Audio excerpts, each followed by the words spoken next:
Alimentação, né? Os cuidados que teremos que ter e que temos com os recém-nascidos, né?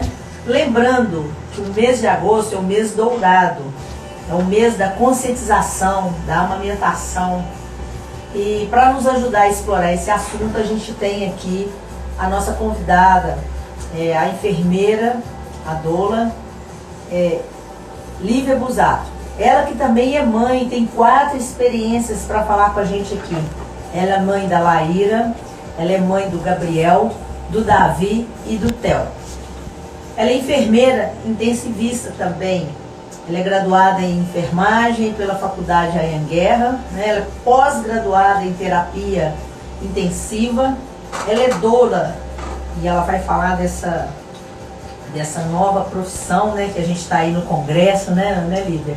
Tentando aprovar. E ela é consultora também em aleitamento materno, né? Ela tem toda essa formação. E ela vai explicar. Lívia, muito obrigado, né, por você estar aqui. E é um prazer poder compartilhar com os nossos ouvintes, né, o seu conhecimento, a experiência de amamentação, não só na teoria, na formação que você tem, mas sim com a vivência, né, com esses 4 filhos lindos que você tem. Então, pra gente é uma honra tê-la aqui conosco. Seja bem-vinda, Lívia Busato. Obrigada, agradeço pelo convite.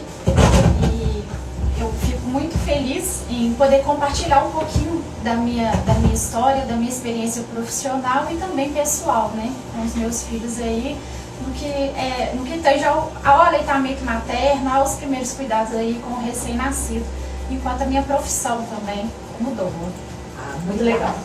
Vamos começar, né, com um assunto fundamental, a amamentação. Lívia, como enfermeira e doula, consultora em aleitamento materno, você certamente tem vários insights valiosos, né, sobre isso. Poderia nos contar um pouco sobre a importância do aleitamento materno nos primeiros dias de vida do bebê, que a gente sabe que o bebê ele precisa de muitos cuidados, né?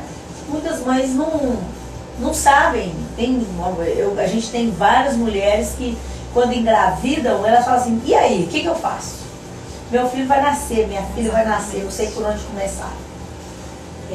Você pode nos ajudar nisso aí? Acho que essa é a maior dúvida, né? Quando a gente tá grávida, é o auê. Gestação, e aí quando nasce a gente olha pro bebê e fala assim: meu Deus, e agora? O que eu vou fazer? Por onde eu começo, né? Arrisco a dizer, isso é de comer ou de beber? Adorei essa, viu? Então, assim, nós sabemos, né, que a gestação em si é um momento único na vida da mulher e até durante todo o transcorrer de todo esse processo. E a gente entra ali no pós-parto, que é o aleitamento, que vem uma das principais, o início de tudo do aleitamento materno. Ele é fundamental. Hoje nós temos isso comprovado, né, isso é comprovado através de artigos científicos, que é o benefício, né, que isso tem o benefício do crescimento saudável, tanto, né, do fortalecimento ali da saúde, quanto do vínculo afetivo. Então é uma série de coisas. Então amamentar não é só ali aquele ato da mulher, né, ter ali o seio materno, vir o bebê, plugar e sair um líquidozinho de outra cor e pronto, encheu a barriguinha. Vai para muito além disso, né? Então, assim, nós temos ali aquela questão do colostro, né, que é o primeiro leite. Então, toda mulher, nós nos deparamos muito assim com as falas: eu não tive leite, eu não consegui amamentar porque eu não tive leite. Só que a gente sabe também que nas primeiras horas de vida, o que a mulher produz é o colostro. E que esse colostro ele é produzido ali desde a partir das 20 semanas de gestação. Algumas mulheres conseguem perceber, exterioriza e isso sai ali na mama, outras não. Então, esse colostro, que é ali aquela gotinha, uma coisa que muitas mulheres nem dão valor, né? Falam assim: meu Deus, meu seio está soltando alguma secreção, né? Uma gotinha daquela ali é capaz de alimentar o bebê. É valioso, sabe? né? É valioso, né? Tanto é que nós temos ali uns bebezinhos de UTI também, no Natal, que as mães que já sabem que tem alguma comorbidade, né, que a gente já sabe que vai precisar de alguns cuidados mais intensivos ali, elas já começam a extrair esse colostro. Então, o bebê, para você ter uma ideia, ele tem ali a capacidade máxima gástrica dele é de Então, o que são 5, 7 ml? É muito pouco, né? É muito pouco. Aos nossos olhos, né? Mas para o bebê é extremamente, é o suficiente, é o necessário para ele. E o nosso leite, ele vem posteriormente, né? Que a gente fala que é a descida do leite, que é o leite maduro. Então, o nosso crescimento, o desenvolvimento da criança começa ali do útero e vem ali com essa parte do aleitamento materno que é rico, né? Você tem ali sais minerais, proteínas, gorduras, então assim, tem tudo. O leite materno é o alimento mais completo que existe. Não, fascinante, realmente fascinante, Lívia. Muitas mães enfrentam esse desafio no processo de amamentação, né? E a dona Beatriz, lá do Estaleiro. Beatriz, um abraço para você que está ouvindo aí a Rádio 93.3 no podcast Carla Andréa Convida, né? Juntamente com a Previna, que o nosso objetivo aqui é trazer informação para esse povo alegre de Nova Contagem, que a gente tanto ama, que tanto a gente quer estar junto todos os dias, né? Para trazer uma pessoa, estamos aqui com a Lívia Busato, né? Ela é doula, enfermeira, e vai compartilhar muito conosco. A dona Beatriz do Estaleiro, ela está grávida de 4 meses. E ela está aqui também compartilhando conosco esse desafio de como fazer, né? Após a criança nascer, como que tudo começa. E ela nos pergunta, muitas mães enfrentam desafios, né, nesse processo de amamentação. Como pega incorreta, dor e dúvida sobre a produção de leite? Quais as dicas que você poderia compartilhar para ajudar as mães a superar esse obstáculo? Que além dela que está grávida, né, está falando aqui, além de mim, eu tenho mais 4 grávidas aqui que estão querendo que você dê a dica para quebrar os obstáculos iniciais. A primeira coisa que a gente precisa fazer é ter informação, buscar a informação. Hoje nós nos deparamos aí muito com a questão do senso comum. Ah, minha avó deu um mingau, tá aí forte, saudável. O Google, né? O Google universal, exatamente. Né? E a gente depara muito, é a questão do senso comum mesmo, né? Nós temos aí uma história, eu tenho um histórico aí da minha mãe, da minha avó, né? De uma alimentação não convencional. Só que sempre existiu que primeiro o leite materno é o mais importante.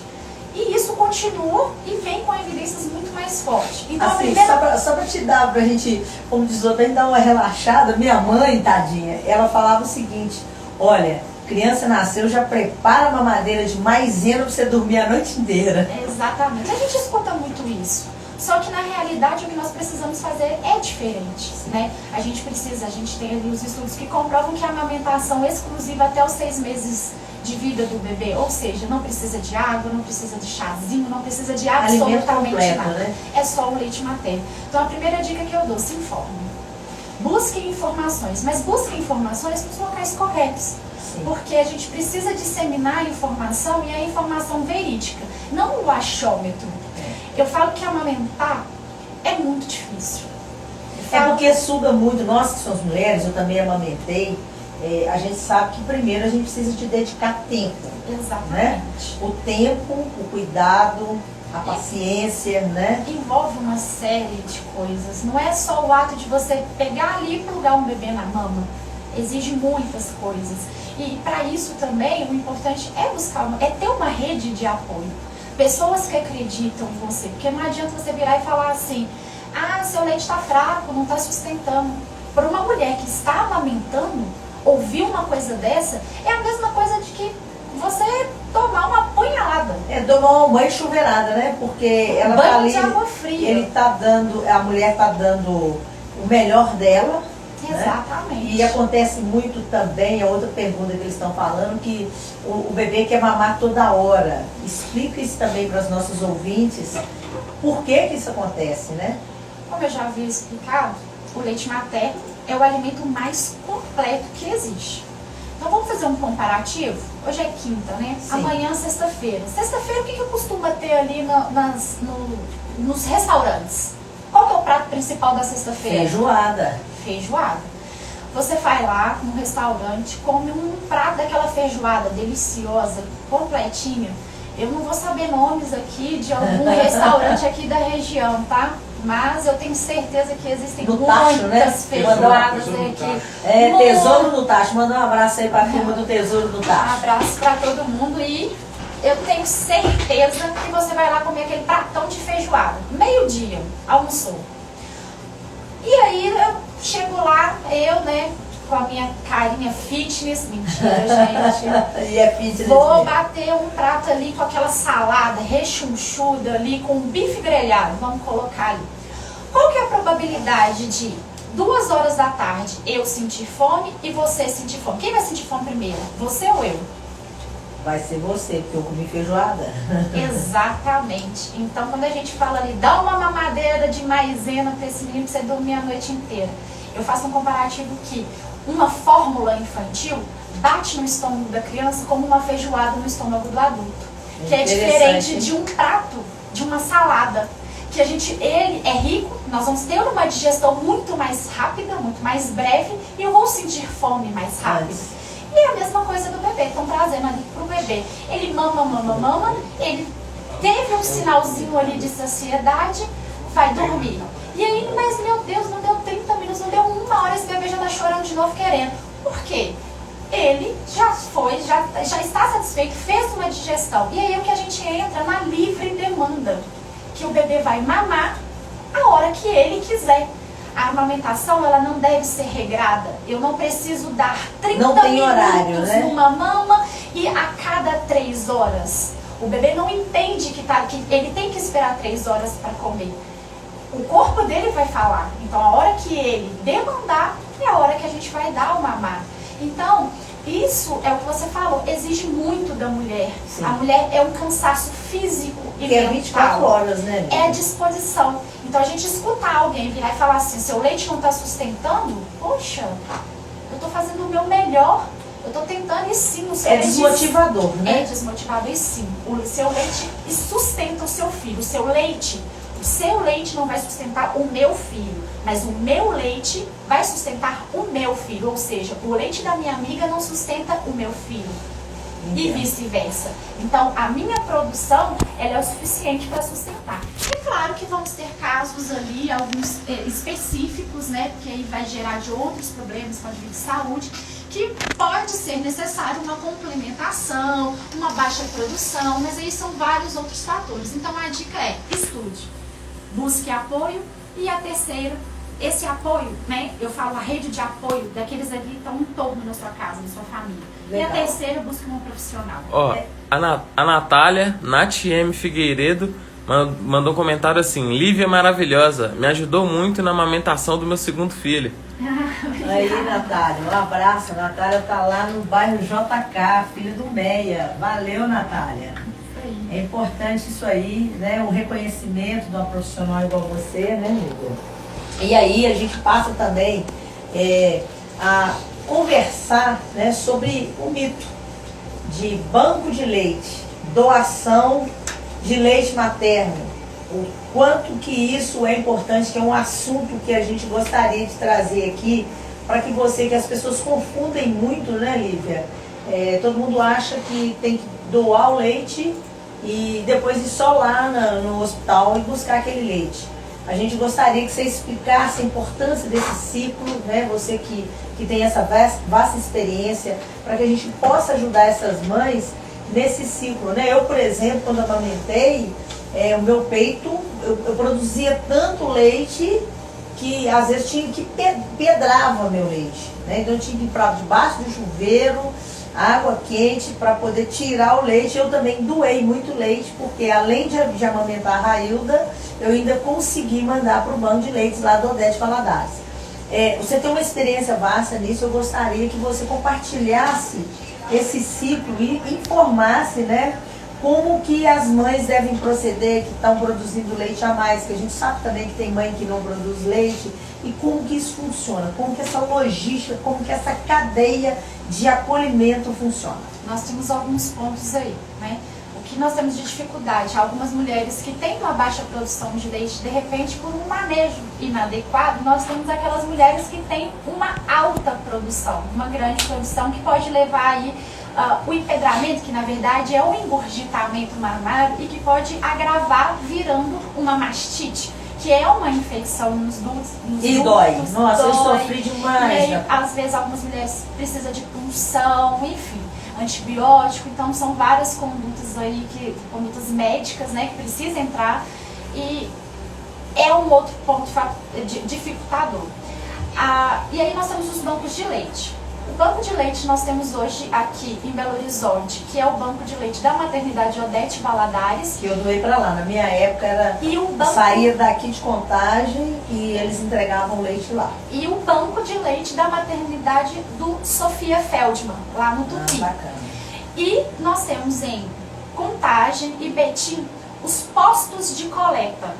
Então, ou seja, como funciona isso, Lívia? O posto de coleta é onde ali recepciona aquele leite coletado, extraído da mulher. E o posto de coleta manda para o banco de leite. Por quê? O leite que a gente recebe de doação, ele tem que ser enviado para o banco de leite e é onde ele passa. Funciona como uma central, né?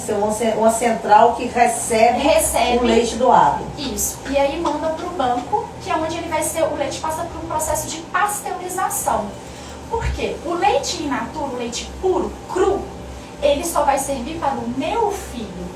Mas o leite para as outras crianças, e que é onde os leites recepcionados das maternidades, eles são destinados exclusivamente para aqueles bebês que estão na UTI, que precisam de ganhar peso, que foram para lá por causa de alguma comorbidade, alguma doença, que precisa de alguma cirurgia, que teve alguma intercorrência. Então, aqueles bebezinhos que estão ali na UTI, sim, esse leite que é recepcionado, né, que vem da entrada dos postos e do banco de leite, ele entra, é pasteurizado e é distribuído para aqueles bebês de todas as maternidades.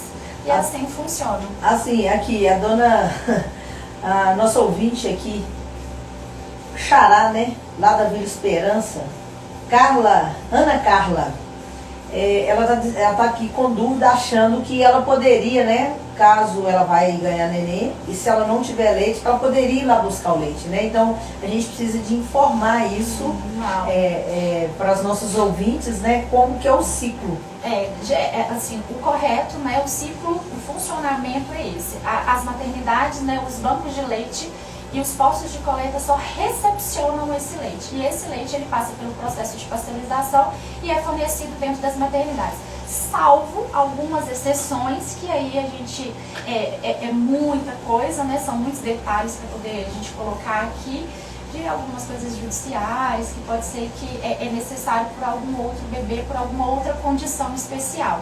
Mas para nós, né, civis, digamos assim, não é a gente não recolhe para amamentar o nosso filho. Entendo. Então, assim, nós temos aí os bancos de leite, os postos de coleta, que dão todo o apoio necessário também. Na maternidade de Contagem também tem, na maternidade municipal de Contagem, tem esse posto de coleta, tem o pessoal lá que vai dar esse apoio. A mulher que tiver com dificuldade, não necessariamente precisa ser a mulher precisa ter ganhado o bebê na maternidade de Contagem, ou no próprio Odete Valadares, Sofia Feldman. Você chegar lá, você entra na fila, porque tem um horário de atendimento, sim, e você passa por esse atendimento. E aí vem todas aquelas questões, né, que nós comentamos um pouquinho, até que uma ouvinte perguntou aí, questão, né, de com medo da pega incorreta, da dificuldade. Aí a gente vira e fala assim, que meu peito machucou demais, minha mama rachou, rasgou, que são as fissuras, que isso é ocasionado em 100%, 99,9% para não falar. Só de eu pensar de uma pega incorreta. Então, assim, se você ajusta o manejo, se você tem uma pega correta, você minimiza aquela fissura, aquele machucado na sua mama, você não sente dor, então automaticamente você consegue fazer com que a amamentação flua melhor. E esses casos ali do banco de leite, dificuldade, banco de leite não é só para recepcionar as doações. E tem um ponto assim, essencial. Você não precisa ir no posto de coleta, você não precisa ir na maternidade, lá no banco de leite, para levar o seu leite. Liga nas maternidades, depois nós vamos deixar ali os contatos das maternidades, né, para vocês, né, quem tiver interesse, entrar em contato lá e descobrir, porque eles têm uma rota. Então, semanalmente tem um motoqueiro que passa fazendo uma rota de recolhendo esse leite.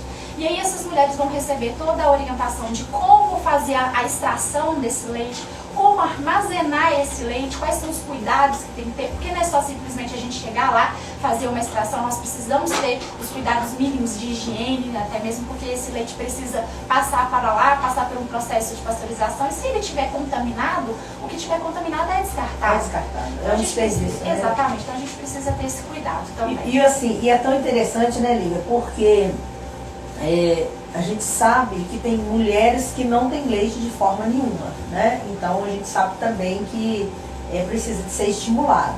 Mas ao mesmo tempo, é o que eu falo, quando a gente começa a servir, né, dentro dessa mágica de banco de leite, a gente sabe da importância de uma mãe poder doar um leite para salvar a vida de outra mãe também, né? Porque a outra mãe que tem um recém-nascido, que esse recém-nascido está no hospital, é frustrante, né? Porque o sonho de toda mulher é sair do neném hospital. nascer e já tá com seus braços, já tá sair com ele nos braços. E aí realmente é frustrante, e isso é o que pode impactar diretamente na produção de leite, porque já não temos um bebê que está estudando. Sim. Porque todo mundo aqui deve estar craque, já estudou para além. Sabemos que produção de leite é diretamente ligada à sucção do bebê. Então, se eu tenho um bebê sugando, eu tenho um estímulo. Então, eu tenho um aumento de produção. Se eu não tenho um bebê sugando, meu cérebro vai entender, não tem demanda, então eu não preciso produzir. Então, o nosso peito, ele é uma fábrica, ele não é um estoque. A gente pode achar que, nossa, minha mama está cheia nos primeiros meses, até que a sua produção se ajuste, Sim. Parece que é um estoque. Mas não é. Então, nossa produção é diretamente ligada ao estímulo, à sucção do bebê. E depois, passado ali esse ajuste, essa produção, a mulher fala assim: meu Deus, meu leite está acabando, meu leite está secando, meu peito não está enchendo. Mas não, é só o seu corpo que se adaptou à demanda, a produção se adequou à demanda do bebê. Só isso. É muito mágico, né? Eu falo que essas coisas de corpo humano, principalmente de nós mulheres, né? E dos homens eu deixo pro Samuel falar, né, Samuel?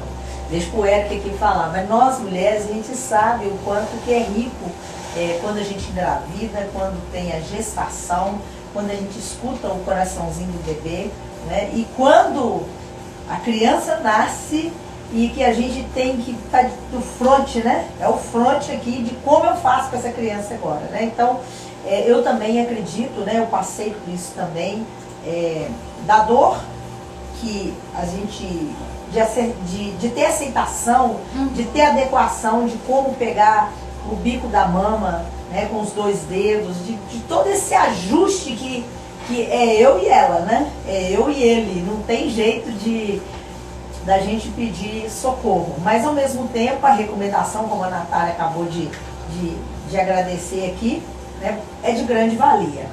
Você acha que a dona Maria do Carmo do Retiro está nos perguntando aqui: o banco de doação de leite materno é uma rede de apoio aos bebês prematuros, como você acabou de dizer aqui, ou doentes, que as mães não conseguem produzir leite suficiente. O leite doado, ele passa por processo de coleta, pasteurização e teste para garantir esse processo seguro e nutritivo. Isso, assim, foi fenomenal pra gente. Agora eu queria ouvir de você as dicas da Lívia sobre os cuidados com o recém-nascido. Principalmente que você é mãe de 4 filhos, você passou 4 vezes por esse processo, né? E a experiência que você é uma enfermeira intensivista, né? Você é uma enfermeira que está dentro do CTI, então, assim, a sua experiência é muito grande. Quais são os principais aspectos e os cuidados que os pais devem estar cientes nos primeiros dias após o nascimento? Acho que essa dica é importante, principalmente aqui que tem muitas mulheres, muitos casais que estão perguntando pra gente aqui, que estão para receber um bebê, né? E acho que a sua experiência profissional, né? Que você é aconselhadora, que você consegue falar de aleitamento materno e fala, né? E como doula também. Então são 4 níveis aí que você pode dar o aconselhamento para os nossos ouvintes aqui da Rádio 93.3. Os pais precisam estar atentos a vários aspectos, né? Então, dentre eles ali, questão do controle de temperatura do bebê. Às vezes a gente acha que o bebê precisa estar empacotado demais. E aí aquele bebê tá chorando, nervoso. Assim a gente gosta de falar, né? Na minha época, eu também posso dizer pra você, tá? Eu já cuidei de uns 7 bebês. Eu só tenho uma filha, mas assim, na hora de passar a fraldinha, eu sou da moda antiga ainda, viu? De colocar aquela faixinha. Então você vai... de colocar o álcool...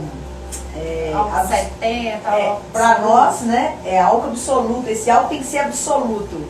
Então a gente passou por essa experiência, mas assim, eu não passei por 4. Então você tá acima de mim, você pode me ensinar também. Nós temos várias coisas aí, né? Até a questão do medo de dar o primeiro banho, de curar o umbigo. Gente, não tem segredo. Nenhum. Eu falo que em questão de temperatura, controle, né? A vestimenta do bebê. Qual que é a temperatura ideal? Né? Porque muitas mães perguntam pra gente qual que é a temperatura ideal, porque acho que a temperatura do bebê é diferente da nossa, não é? Eu vou te falar a verdade, não vou conseguir te falar assim de cabeça agora qual que seria os níveis de temperatura. Mas não é muito longe da nossa temperatura 36, né? corporal. Eles precisam estar ali, assim. Quando você o bebê é quentinho, né? Quando ele está sentindo frio, você está sentindo frio, o bebê está um pouco a mais do que você. Então você precisa encapotar ele um pouquinho mais, digamos assim, no dito popular. Certo. Mas quando está calor, hoje, por exemplo, não está frio, mas também não está tão quente. O bebê é um pouquinho a mais do que nós somos. Às vezes a gente pega alguns bebês que estão ali chorando, estão irritados, não conseguem mamar, está muito nervoso, e aí vira uma bola de neve, é uma cascata. Aí os pais, fala, né, a mãe fica irritada, o pai também, a gente acha que está com fome, que está com dor, só que na verdade é só um bebê que está chorando porque está superaquecido. Olha, então, essa é nova pra mim. Tem uma tabelinha, depois vocês postam lá nas redes sociais da Previna, vou te enviar uma tabelinha que fala assim, o tempo tá X, o bebê deve estar vestido assim. O tempo tá Y, a sugestão é estar vestido assim. Acho que é super legal, ajuda, ela é bem visual, assim, é muito legal. Então, para além disso, a questão dos cuidados do umbigo, né? Hoje não temos mais que colocar a faixinha, nós não temos que colocar perdi meu emprego. O fumo, não tem moedinhas, não é aquele negócio que o menino chora demais, o umbigo vai ficar estufado. O cuidado é básico. Lavar, água, sabão, secar bem sequinho. Sugiro pegar um cotonetezinho ali e secar. Algumas instituições ainda preconizam ali para poder enrolar o umbiguinho na faixinha, na gazinha, né? E aí alguns falam assim, tem que beber essa gazinha, só o meiozinho dela com álcool. Eu, Lívia, particularmente, não gosto não sugiro fazer isso com álcool. Por quê? Alguns pais, sem querer, colocam muito álcool naquela gazinha. Chora, né? E esse álcool, em contato com a pele, queima. E a pele do bebê é muito sensível. Então, o ideal é que você só mantenha seco. Porque o umbigo, ele vai mumificar. Então, essa mumificação é que vai fazer ele cair. Então, quanto mais seco ele estiver, melhor. E aí é onde entra o álcool. O álcool ajuda a secar. Mas o álcool precisa ser utilizado dosado, com né? cuidado. Tem que ser dosado. Lívia, eu optei por usar álcool. A minha mãe, a minha avó me ensinou, falou que curou o umbigo de todo mundo que usou álcool. Ok, então vamos fazer o seguinte, pega ali uma tampinha, põe uma gotinha de álcool, pega um cotonetezinho, molha aquele cotonete e vai lá na base do umbigo e passa ali em volta, na base do umbigo, com muito cuidado para não cair na barriguinha, ao redor do umbigo. Porque senão vai tocar o bebê todo, né? Exatamente. E nós temos outras questões também, teste do pezinho. O teste do pezinho precisa ser feito até o 5º dia de vida do bebê. Meu filho nasceu hoje 11 horas da noite, amanhã é que ele tem um dia. Não, o primeiro dia é hoje, 11 horas da noite. Entendi. Então a gente conta o dia do nascimento. Teste do pezinho, posto Explica de para os saúde. ouvintes, assim, te interrompendo um pouquinho, o teste do pezinho, ele vai diagnosticar doenças, né? Inúmeras doenças. Fala um pouquinho sobre isso aí, para a gente poder ajudar as mães. Várias outras, né, condições aí, né, anomalias, são identificadas, doenças são identificadas através do teste do pezinho. O que nós também tivemos aí um ganho muito grande, que foi a ampliação do teste do pezinho na rede do SUS. Antigamente a gente pegava ali só umas 13 doenças, hoje já está com 52, 54, Isso é um não, avanço, né? não me falha a memória, tá, gente? É um avanço, Isso né? é muito importante. Então, são muitas doenças. Dizer, uma lista enorme, posso deixar elas para vocês também, para todo mundo dar uma consultada lá. E é através desse teste do pezinho que a gente consegue tratar precocemente alguma questão de saúde, aí, alguma anomalia, alguma doença dessa criança. Então, é muito importante fazer esse teste do pezinho. O bebê nasceu, vai no posto de saúde de referência, é feito o teste, não dói, é uma picadinha como quem faz exame de glicose, né? dá aquela picadinha no dedo, só que a diferença é que é no calcanhar do bebê, e aí dá essa picadinha, coleta o sangue dele, e esse sangue é levado para análise e que faz aí, né, um rastreio dessas doenças aí que, graças a Deus, a gente conseguiu ampliar, então a gente tem cercado mais isso. Então, além do teste do pezinho, as primeiras vacinas, Sim, que são extremamente importantíssimas, importantes, e que o nosso SUS fornece, ela tá aí, é de graça, né? Só enfatizar. É só ter a boa vontade, né, de estar acompanhando no posto de saúde, né, que todos os postos de saúde têm vacinação. E nós temos algumas vacinas também, que infelizmente não contemplam o nosso calendário do SUS, mas que nós temos aí os laboratórios que fornecem Quais vacinas são essas vacinas? Tem algumas vacinas da meningite, que o SUS tem uma dose mínima, e aí ampliou, ele tem as doses de reforço que é feita na rede particular, que a vacina que tem ali no SUS, às vezes é um vírus atenuado. E na rede particular é inativada. Aí algumas pessoas falam assim, porque a da particular é melhor, porque é mais segura. Gente, nós temos o nosso SUS. O nosso SUS, às vezes com todas as dificuldades, mas funciona. Eu ajudei a implantar o SUS, né? A gente estava na equipe do Adib Jatem, que é o pai do SUS. Então eu, mesmo trabalhando há 45 anos, sendo especialista em saúde, né? A gente sabe como que o Brasil avançou quando implantou esse sistema de saúde, né? A gente conhece alguns países e nenhum país do mundo tem um calendário tão completo quanto o nosso. Tem um atendimento do SUS. Com todas as mazelas, né, que às vezes os governantes não sabem aplicar o recurso da forma correta, né? Mas discussões à parte, né? Mas eu também sou defensora do SUS, sei que ele contempla tudo, né? Às vezes é um problema de gestão, mas que ele contempla, eu falo que é o maior plano de saúde do mundo. Com certeza. E nós temos aí esse aliado, né? E aí, como eu estava falando, tem essa questão de outras vacinas aí que a gente pode estar Quais são elas que você recomenda?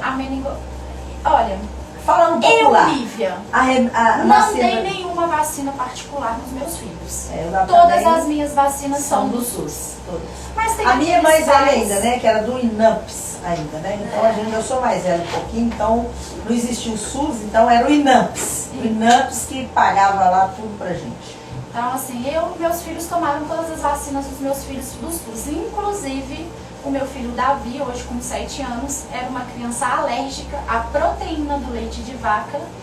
Então, eu tive intolerância à lactose. Na verdade, intolerância e alergia são parecidos, mas são diferentes. Que legal. Intolerante à lactose, você consome um produto zero lactose, ok. O meu filho, ele tinha alergia à proteína do leite de vaca.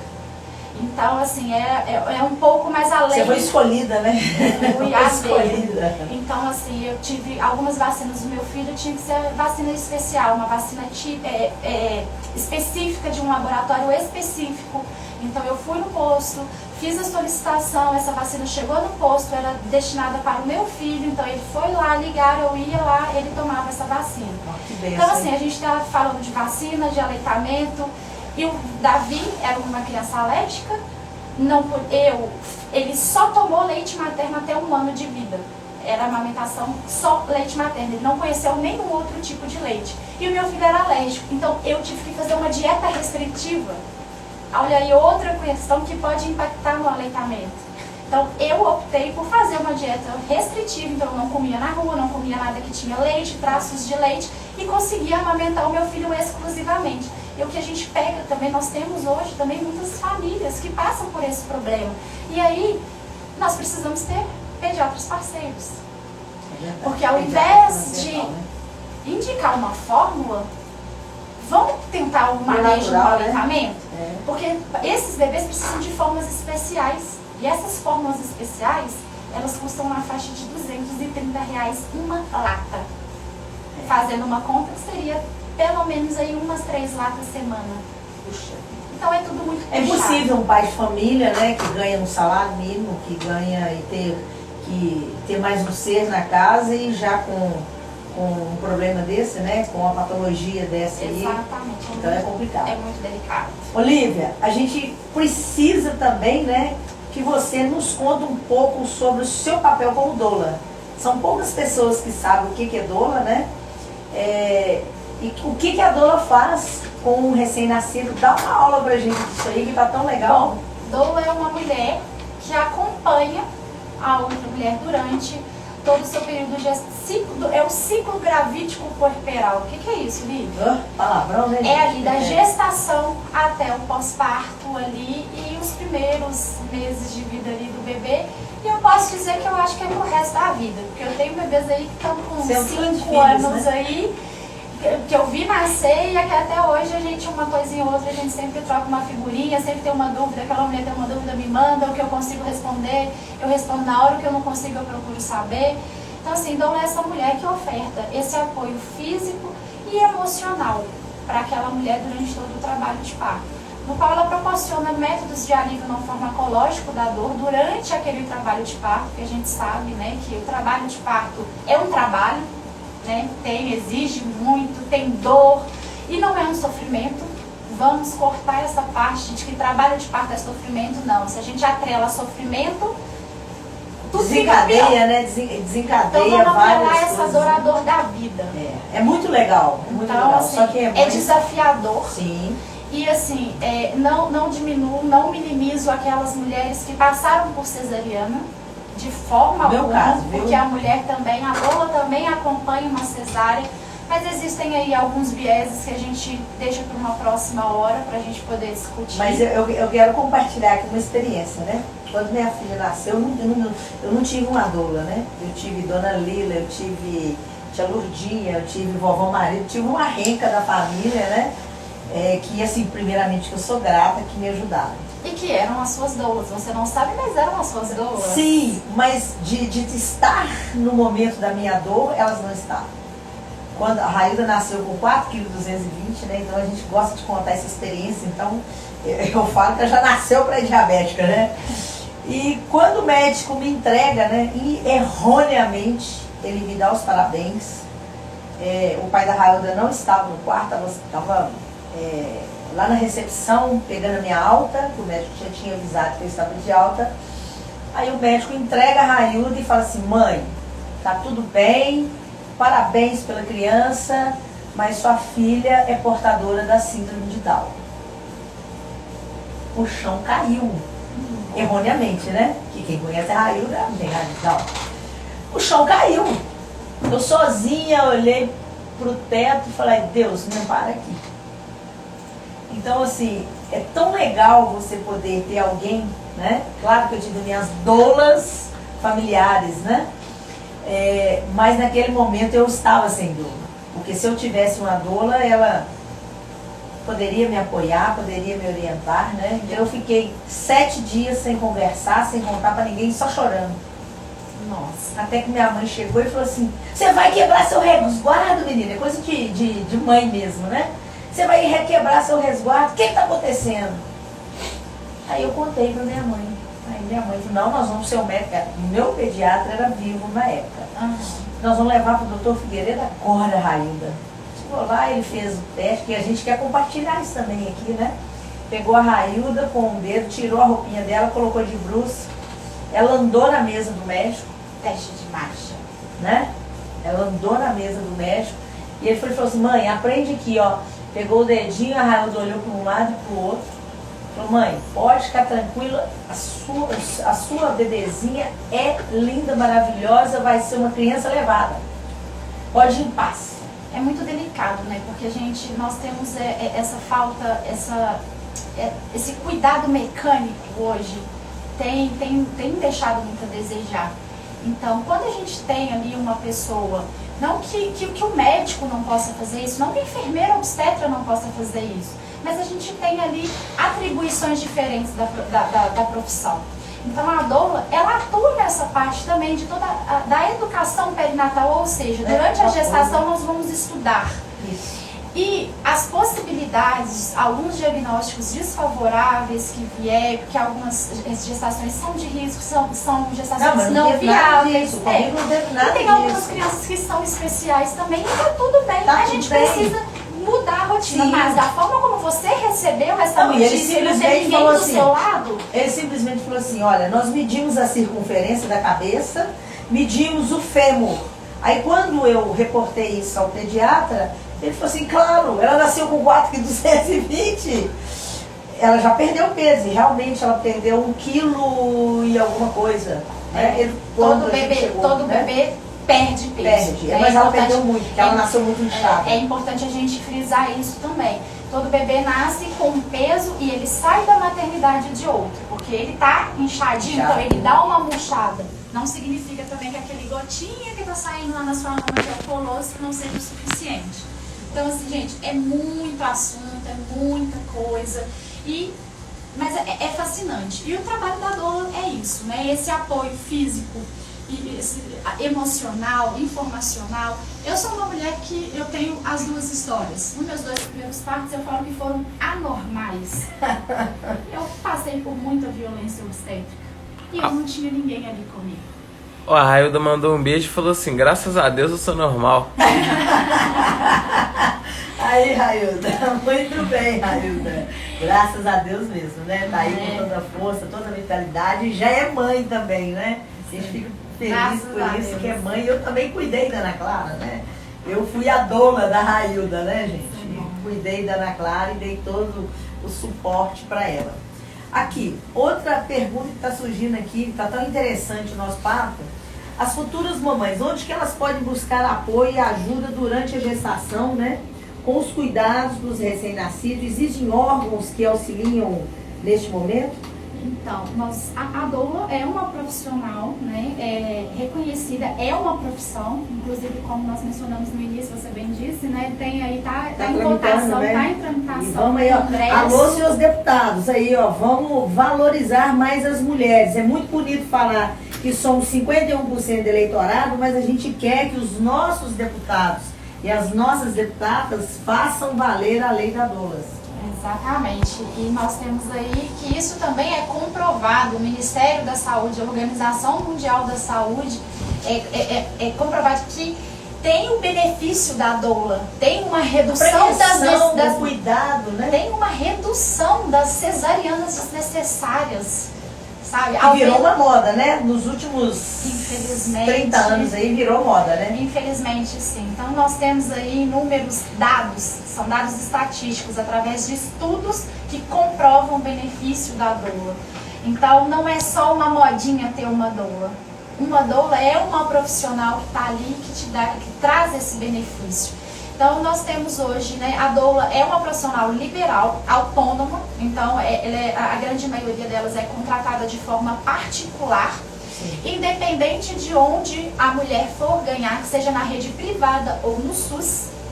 Tem a lei dos municípios ali, né, que garante a entrada da doula. E a entrada da doula no serviço público não se confunde a uma cobrança indevida. Por quê? Desde que aquela mulher, aquela doula, aquela prestadora de serviço não seja funcionária do SUS.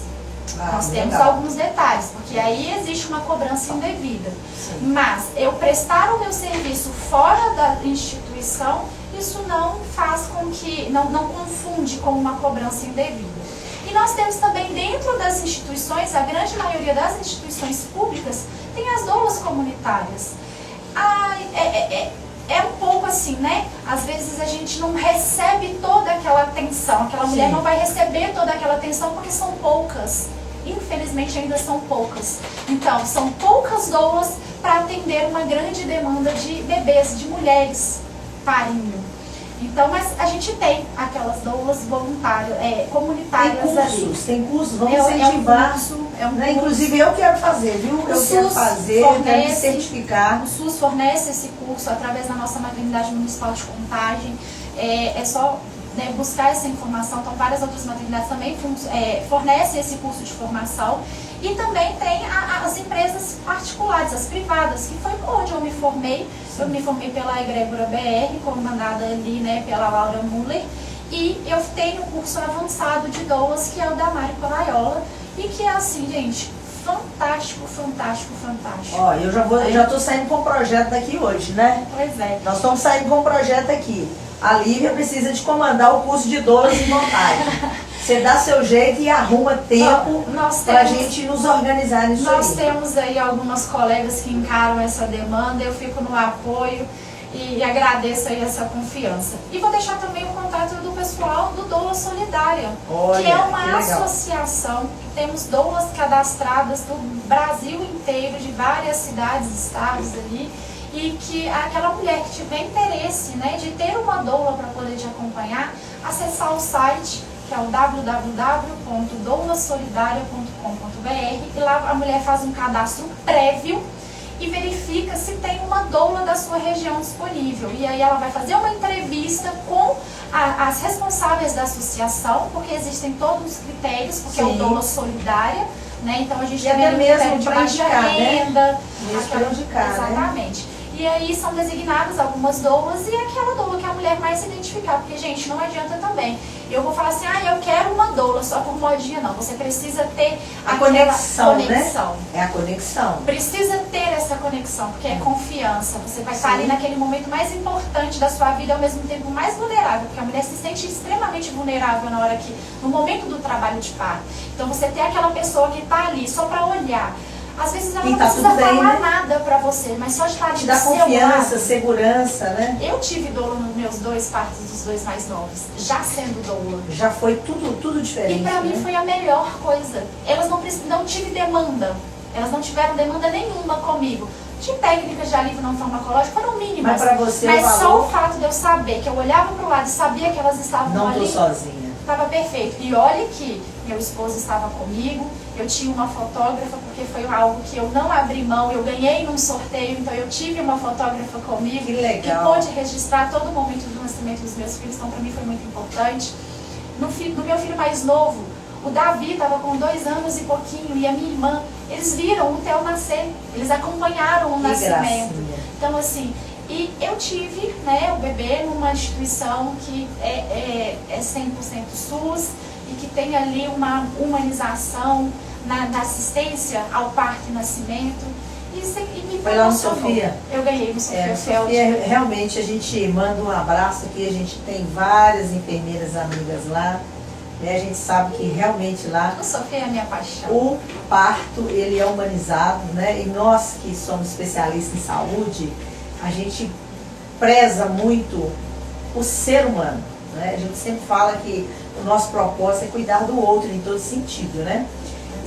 E realmente quando a mulher, você pode, essa experiência sua de grande valia, de dizer os seus 2 partos primeiros e os seus 2 últimos partos. Eu tenho um comparativo, eu posso falar da gestação, eu posso falar do parto, eu posso falar da amamentação e da criação, do desenvolvimento deles. Então, além de profissional, eu tenho essa parte que eu posso fazer esse comparativo da minha vivência. Pessoal, e eu gosto muito de contar, isso eu falo que isso me engrandece, compartilhar as minhas experiências. Porque eu acredito muito que quando você começa a compartilhar experiências, mas que você também não é engessado, eu sou aquela mãe... Liberdade, né? Eu sou aquela mãe que deu fórmula, mamadeira, chupeta para os 2 mais velhos. Estudei, aprendi, mudei, consegui entender como que funciona a coisa, mudei a minha conduta. Tenho 2 que foram amamentados exclusivamente até os 6 meses, que foram amamentados inclusive depois do meu retorno ao trabalho, porque é possível você voltar a trabalhar e continuar amamentando. Eu tirava leite, deixava para ir. Faz a ordenha, deixa, é ofertado pelo cuidador. Então eu tenho para contar casos para todos os gostos. E isso eu acho que eu gosto muito de compartilhar isso tudo, porque eu acredito que a gente vai contando, vai contagiando um pouquinho aquelas pessoas ali, um A e corrente outro. que vai para frente, né? Exatamente. Busca informação. Essa é a dica que eu sempre dou. Olívia, é assim, incrível, né? Eu agradeço muito por você compartilhar o seu conhecimento, experiência conosco aqui hoje, né? Eu tenho certeza que os ouvintes, né, eles estão interagindo e vai ficar gravado, a gente vai poder subir. E foi um prazer tê-la aqui como convidada neste episódio que eu falo que é um episódio especial, né? E Nova Contagem, gente, é o lugar que mais nasce criança. Eu falo para vocês que o índice populacional é grande e as mulheres aqui, elas estão de parabéns, porque primeiro que elas têm o dom de dar a vida, né? Segundo, que na Bíblia a gente fala, Deus fala conosco, né? Jesus fala conosco que é crescer e multiplicar. Então, eu sou fã de família, sou fã dessa multiplicação.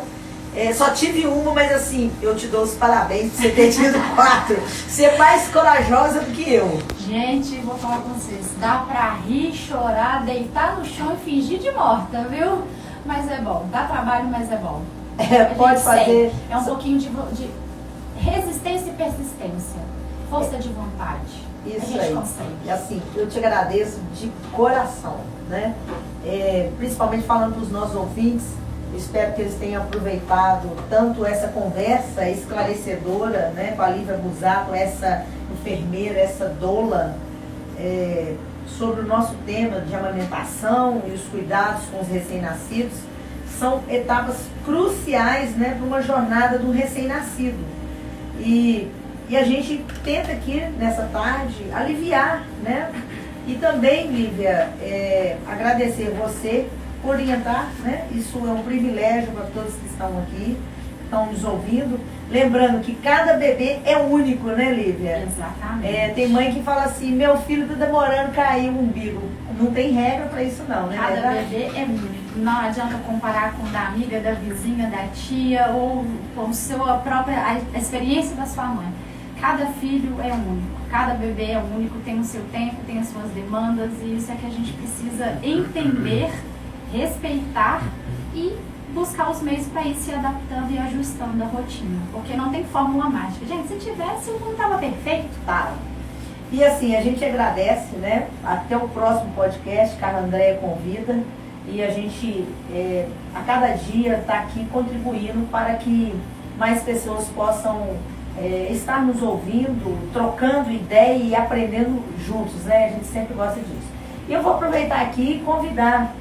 Nós estaremos nesse sábado, né, dia 26, fazendo a Blitz da Saúde, porque nós entendemos que a prevenção é o melhor remédio. Com certeza. Então a gente vai estar com um grupo, junto com a Odonto Company, na VP1, né, na Odonto Company, 1460, fazendo junto com a Geminet, Odonto Company e Previna, que são os patrocinadores desse evento social, sem custo nenhum, para a gente esclarecer e tirar dúvidas da população em relação ao cuidado com a saúde.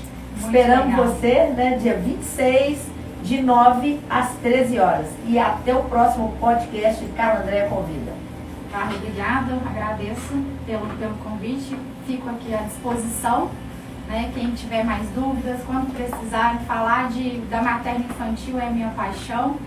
E assim, eu acredito muito nessa multiplicação, nessa corrente. Quando você ensina, quando você faz o que gosta e ensina o que gosta, isso te engrandece muito mais. Agradeço pelo convite, né? Muitíssimo obrigada, foi um prazer enorme estar aqui com vocês. Tamo junto!